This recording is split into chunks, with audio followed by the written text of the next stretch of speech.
Bienvenidos a nuestro programa número 220 de Aprendiendo a Pensar. Hoy vamos a ver el mate de Pillsbury. Pillsbury fue un jugador que era un claro aspirante a ser campeón mundial.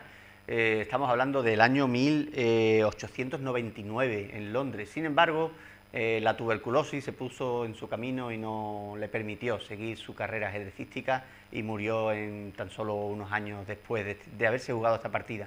Sin embargo, a pesar de esa corta carrera, él nos consiguió dejar un legado de excelentes creaciones maravillosas y de hecho uno de esos mates recibe su nombre. Es el mate de Pillsbury y la primera vez que se empleó o lo empleó él fue en Londres 1899 jugando contra Lee Francis. Espero que os guste.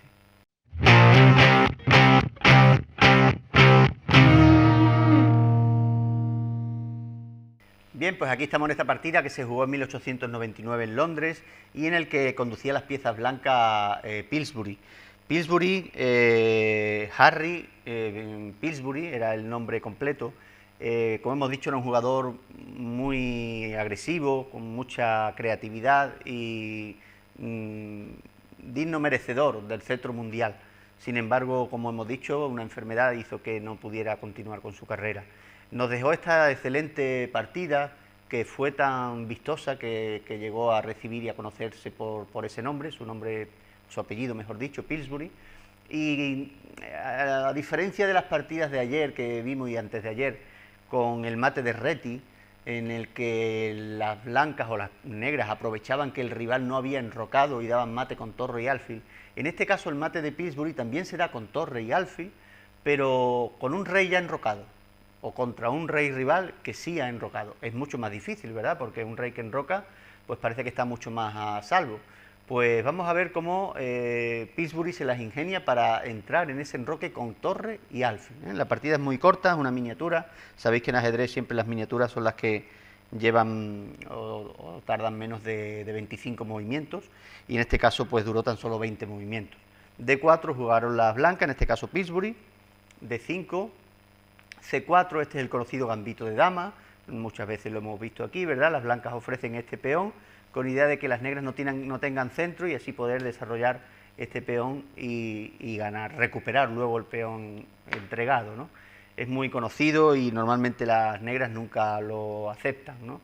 Jugaron E6 defendiendo y fortaleciendo ese centro y las piezas se siguieron desarrollando de una manera natural. De hecho, hoy en día se podría jugar esto perfectamente así, porque es todo teórico, es el gambito de dama, la línea más teórica que se conoce. Las negras jugaron caballo D7, aquí hay varias formas de jugar, es mucho más común alfil E7. Jugaron caballo D7, que es un poco peligroso porque se interpone, si os fijáis, como este caballo está clavado, se interpone en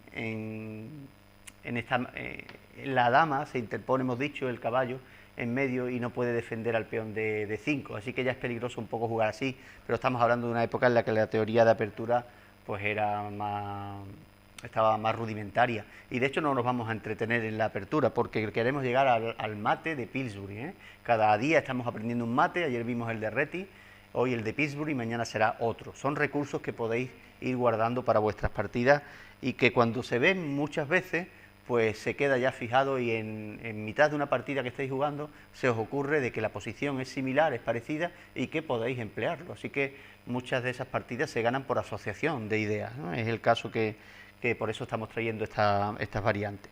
Aquí las blancas jugaron E3, las negras jugaron alfil E7, las blancas jugaron caballo F3, las negras jugaron B6 para desarrollar este alfil que ha quedado totalmente taponado. Es como estamos entrando en la variante ortodoxa del gambito de dama. Es como se conoce hoy así la teoría. Y antes de que este alfil se haga muy fuerte, tomando peón por peón y haciéndose muy fuerte en la diagonal, en cuanto a las blancas ven que este peón se lanza a B6 y sabe que se va a desarrollar por ahí el alfil, lo que hacen es que toman directamente, y fue lo que hizo Pillsbury, demostrando ya que en aquella época estaba siguiendo una teoría de apertura que sigue vigente hoy en día, porque hoy se juega también esta línea de esa misma forma, para que alguna pieza ahora quede aquí y el alfil de nuevo sea igual de inútil en esta diagonal como lo era antes, ¿eh? Y muchos diréis, ¿por qué no toma con caballo para que luego podamos quitarlo y el alfil sí tenga una buena diagonal? Pues porque después de este cambio volvería a ocurrir lo mismo. Primero tomaríamos alfil por alfil y caballo, y se quedaría el peón en D5 molestando de nuevo la diagonal, ¿no? Hemos dicho que no íbamos a entrar mucho en la teoría de apertura, así que vamos a seguir adelante con la partida. Y en este caso prefirieron tomar con peón y las blancas jugaron alfil B5. Fijaros cómo el alfil también está clavando a este caballo, de momento no parece molestarle para nada al rival de Pillsbury, que jugó alfil B7 y caballo E5. Todas las piezas blancas empiezan a estar muy activas. Ambos jugadores pueden enrocar, no ha sido una partida como las de aquella época en que intentaban que el rival no enrocara a base de sacrificio. Aquí se está jugando de una manera más tranquila, ambos jugadores pueden enrocar. Y fue el caso ya del rival de Pillsbury, Lee Francis, que jugó enroque. Hasta aquí todo correcto. Y aquí las blancas ofrecen un cambio, alfil C6. Fijaros dónde quieren penetrar con ese caballo. Después del cambio quieren penetrar en C6 desde donde amenazarían a estas dos piezas, eliminando a este alfil fuerte que es el que frena la clavada. Así que una jugada curiosa, ¿verdad? Alfil C6. Las negras prefirieron que el caballo no entrara y jugaron torre B8. No parece ser lo mejor, desde luego. Alfil por B7 y la torre queda ahí muy encajonada, una pieza un poco inútil, además que permite de nuevo que el caballo entre de la misma forma que antes, atacando las dos piezas. Prácticamente es lo mismo, pero con la torre un poco más inútil que antes. Así que se va a E8, es la única casilla donde puede huir la dama, porque si no perdería el alfil, incluso algo más. Así que se va a E8 para defender a ese caballo. Y las blancas tomaron a ese alfil y dama por. Y si os fijáis, de nuevo continúa esta clavada que se hizo ya en la jugada 4, si mal no recuerdo. El alfil se situó ahí en la jugada 4, clavando a ese caballo y continúa clavado. A pesar de que las negras han intentado interponer una pieza, las blancas se la han ingeniado para que la dama siga ahí en esa posición tan crítica. Pero ¿cómo continuar? Ahora hay menos piezas en juego, además el negro se ha enrocado.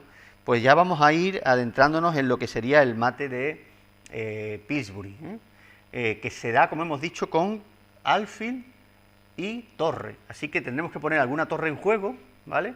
Y el alfil que tenemos, ¿vale? Para dar mate a este rey, con esas dos únicas piezas. Si hay que sacrificar las demás, se hace. ¿Cómo se las ingenió Pillsbury para hacerlo y que su partida pasara a la historia? Bueno, aquí de momento estáis viendo cómo gana un peón claramente con esa maniobra que tuvo y este error de torre B8 y B7, que fue una pérdida de tiempo. Pues caballo por peón, aprovechando que el caballo está clavado y ahora las negras tienen un problema.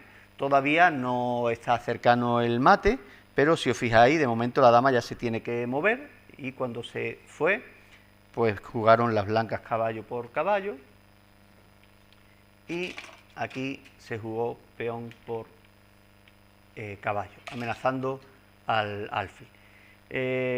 Si lo hubieran hecho al revés, hubieran tomado con caballo, pues no sé, quizá hubiera sido mejor, ¿no? Parece que aguanta un poco más, ¿no?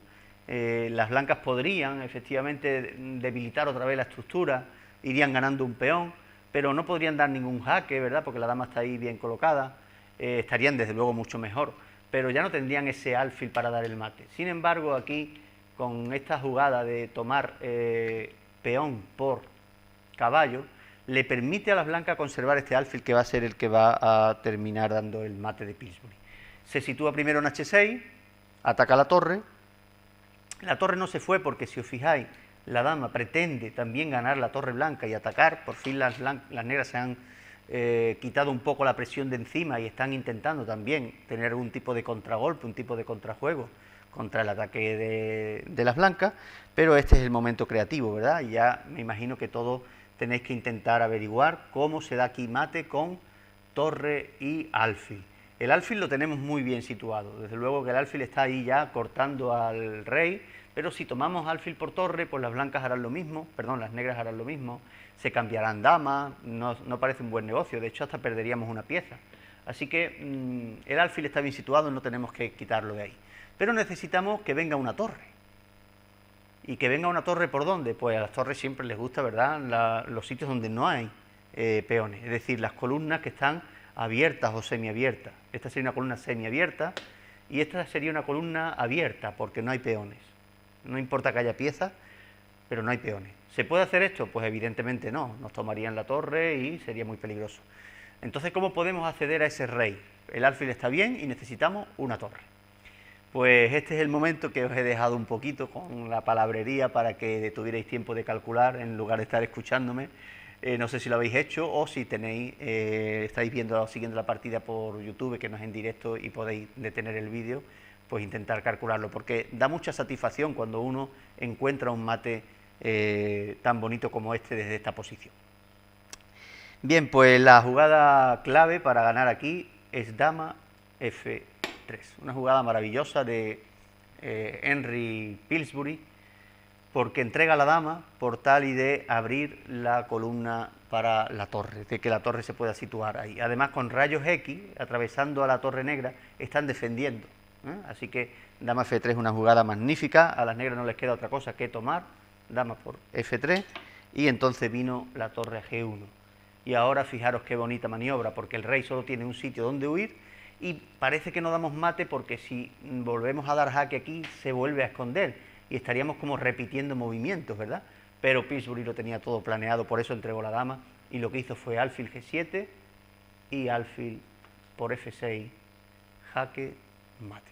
Espectacular, mate de torre y alfil. Se conoció después de esta partida de 1899 a lo largo de toda la historia como el mate de Pillsbury. Lleva su nombre y con todo merecimiento, ¿verdad? Porque hacer una creación como esta valió la pena para que ahora todos lo conozcamos por el nombre del que lo inventó, Henry Pillsbury. Y como siempre, ayer vimos un mate de Reti, hoy el de Pillsbury, y durante toda esta semana estaremos aprendiendo mates de diferentes personajes famosos.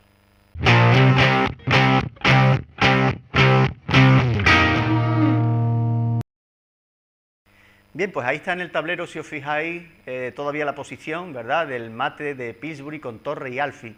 Podréis decir, es muy parecido al de Reti de ayer, el mate de Reti, que también lo daba torre y alfil, pero la diferencia abismal está en que el mate de Reti se da sin que el negro haya enrocado, con el rey en el centro. Pero es mucho más difícil el de Pillsbury porque si os fijáis, ya las negras han enrocado, tienen el rey en su refugio natural y aún así las blancas se la ingenian para abrir esa columna, en este caso la columna G, y entrar con el alfil con esa bonita maniobra, ese triángulo que ha hecho el alfil por H6, G7 y F6 para arrinconar por completo al rey tal como lo veis en la posición final. Pues bien, os espero mañana aquí para que podáis seguir aprendiendo otro mate. Hemos visto el de Reti, el de Pillsbury y veremos uno más para que lo tengáis ahí como recurso para vuestras propias partidas y los podáis emplear. Os espero aquí mañana a la misma hora en Aprendiendo a Pensar.